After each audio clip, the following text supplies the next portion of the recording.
February 9th, 2004, 7:27 p.m. A black Saturn sedan sits nose first in a snowbank on Route 112 in Haverhill, New Hampshire. The driver's side door hangs open. The windshield is cracked. The airbags have deployed. School bus driver Butch Atwood pulls over. He'll later tell police he found a young woman standing outside the vehicle, shaken but coherent. She tells him she's already called AAA, but there's a problem with that story.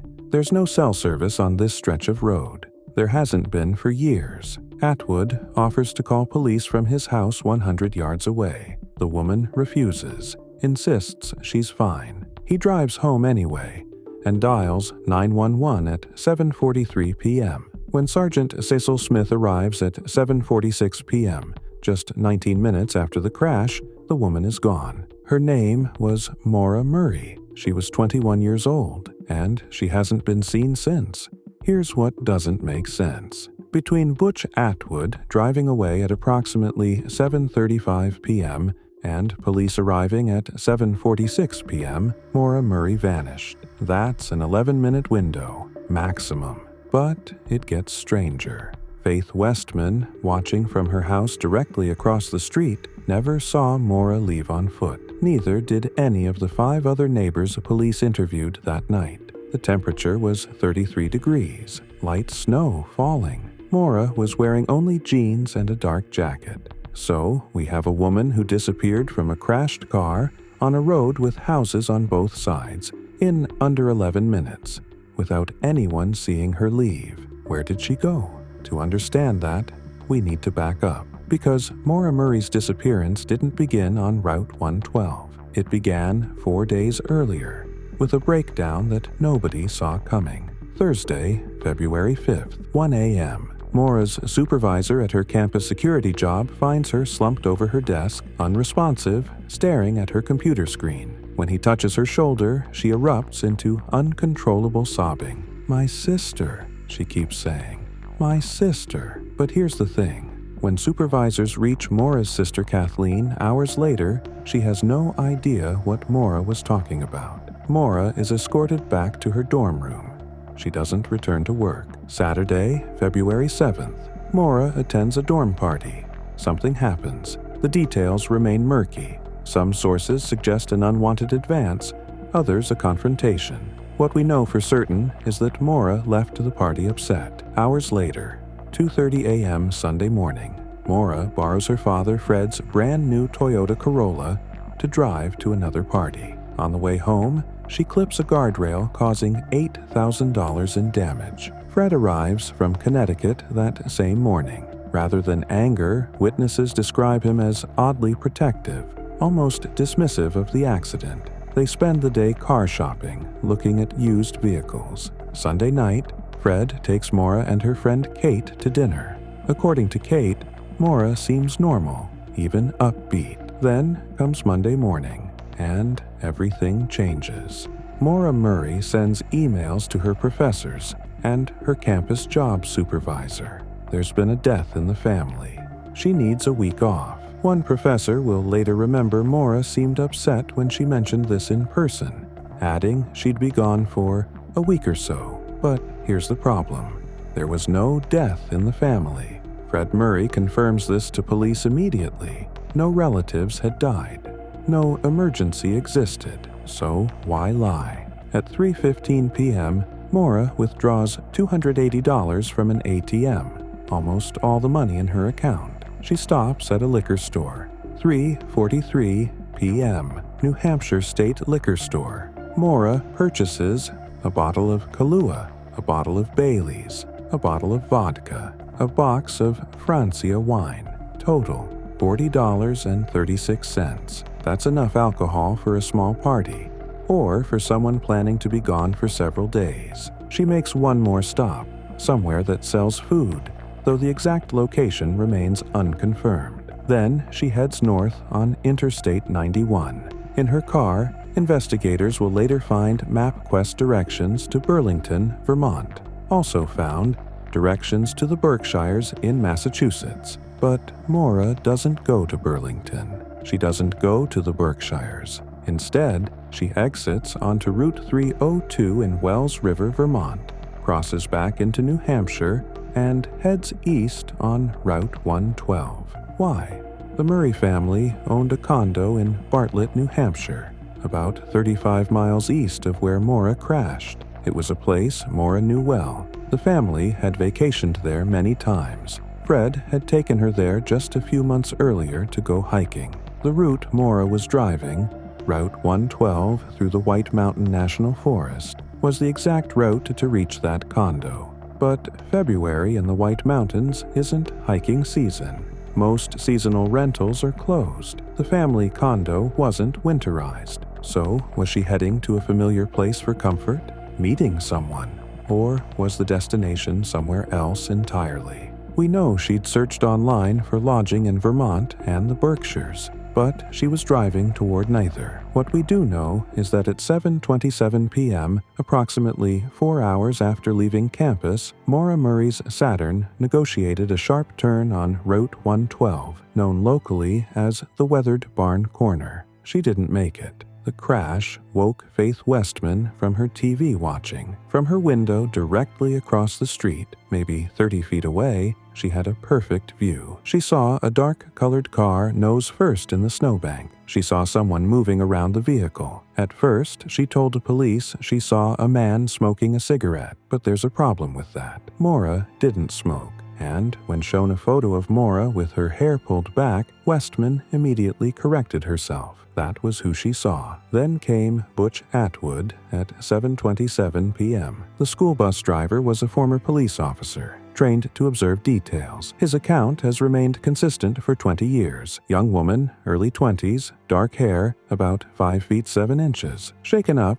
but uninjured. Here's what's crucial about Atwood's testimony. She didn't seem intoxicated. She was shaken up, but she was coherent. The Westmans called 911 at 7:27 p.m. Butch Atwood called at 7:43 p.m. Between those two calls, multiple neighbors were watching. Nobody saw Maura Murray leave. February 11th, 36 hours after the crash. New Hampshire Fish and Game brings in search dogs. The conditions are perfect. Fresh snow preserves scent. Cold air holds it close to the ground. The dogs pick up Maura's scent immediately at the car. They track it east along Route 112, the direction she'd been traveling. 100 yards. Then nothing. The scent simply ends, right in the middle of the road. Former prosecutor John Scarinza, who worked the case, has only one explanation that fits. She got into a vehicle. But whose vehicle? There's another detail the dogs revealed. No footprints were found leading into the woods. None, despite extensive searching and fresh snow. If Maura ran into the forest, she would have left tracks. If she walked down the road, someone would have seen her. The scent evidence suggests only one possibility. Someone picked her up. While search teams combed the woods, investigators examined Maura's digital footprint. What they found deepened the mystery. Her computer searches in the days before she vanished included lodging in Burlington, Vermont, rental properties in the Berkshires, driving directions to multiple destinations, information about alcohol effects. But here's what they didn't find. Any searches related to suicide. No goodbye notes in draft emails. No indication she was planning to harm herself. Her cell phone told another story. The last ping from Maura's phone came at 4:37 p.m. in Londonderry, New Hampshire, about 60 miles south of the crash site. After that, nothing. Either the phone was turned off, the battery died, or it was destroyed. In the days before she disappeared, Maura had been checking her voicemail obsessively. One call in particular seemed significant, a voicemail from her boyfriend Billy Roush, stationed at Fort Sill, Oklahoma. She listened to it repeatedly. We don't know what it said. Billy was deployed to Iraq shortly after Maura vanished, complicating the investigation. Here's where the case takes a darker turn. Multiple witnesses reported seeing a red pickup truck in the area that night, not just near the crash, but possibly following Maura's car earlier. Witness number 1.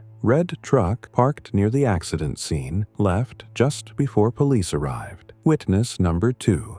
Red truck with Massachusetts plates driving erratically on Route 112. Witness number 3. Red truck circling the parking lot where Maura bought liquor. Despite running plates on every red truck registered in New Hampshire, Massachusetts, and Vermont, police never identified this vehicle. Investigator John Smith proposed in 2020 that witnesses might have seen an emergency vehicle, possibly a red fire department SUV responding to the call. But that doesn't explain the sightings before the crash. For 20 years, the red truck has remained a ghost, possibly crucial, definitely unidentified. March 15, 2024. For the first time in 20 years, a grand jury convenes to hear evidence in the Maura Murray case. This is significant. In New Hampshire, grand juries are typically reserved for cases where prosecutors believe criminal charges may be warranted. The proceedings are secret. Witnesses are forbidden from discussing their testimony. But the mere fact a grand jury was called suggests investigators have developed new leads, possibly suspects. As of today, no indictments have been announced, but the investigation has clearly shifted from missing person to something else.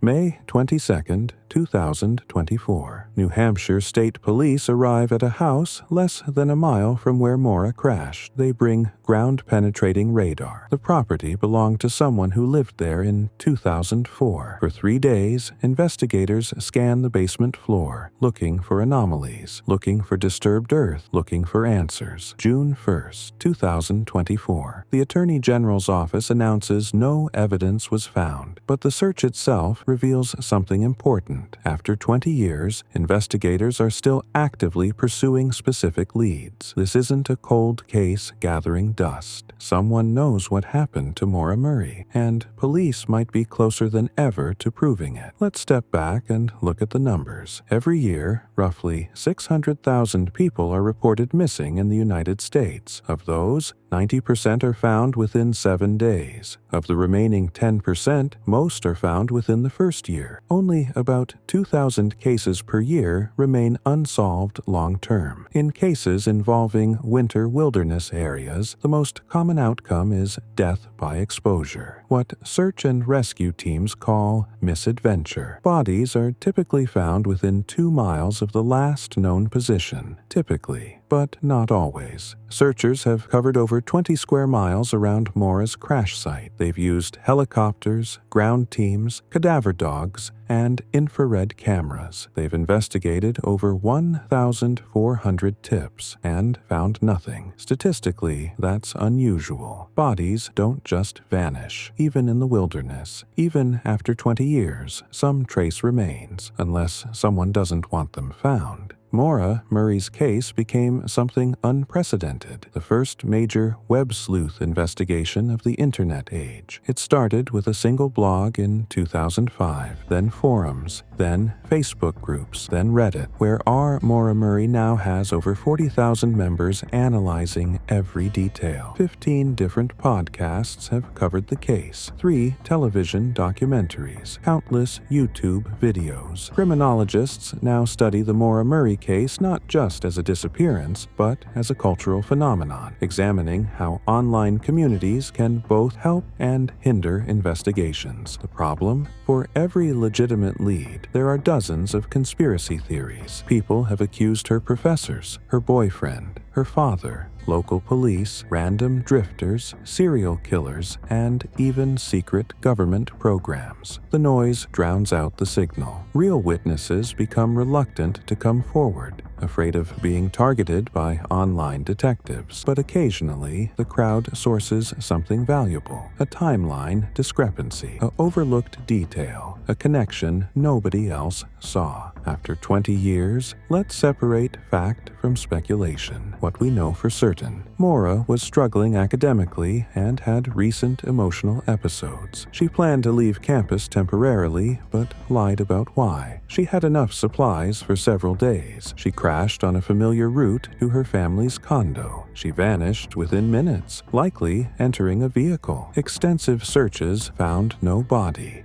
what remains unverified: her intended destination, whether she was meeting someone, the identity of the red truck, whether she's still alive. What the evidence suggests but doesn't prove: this wasn't a spontaneous decision. Someone helped her leave the scene. That person may have been known to her. For the Murray family, these distinctions don't matter. Their daughter, their sister, is gone. Fred Murray is now 80 years old. He still searches for his daughter, still maintains a reward fund, still believes someone knows what happened that night on Route 112. The FBI has joined the investigation. The grand jury suggests prosecutors may be building a case. The ground-penetrating radar searches indicate specific suspects or locations of interest. After 20 years, Maura Murray's disappearance remains unsolved, but it's not forgotten, and it's not inactive. Someone saw something that night. Someone knows where Maura went after she left that Saturn in the snowbank. Maybe they've kept quiet out of fear, maybe out of guilt. Maybe they've convinced themselves it doesn't matter anymore, but it does matter. To a father who won't stop searching, to a family that needs closure, to investigators who believe this case can still be solved. If you have any information about the disappearance of Maura Murray, please call the FBI tip line at 1-800-CALL-FBI. Even the smallest detail could be the key that unlocks this mystery. Thank you for watching. If this video helped you understand the case better, please consider subscribing for updates as this investigation continues to develop. Because after 20 years, the search for Maura Murray isn't over. It might just be entering its most important phase.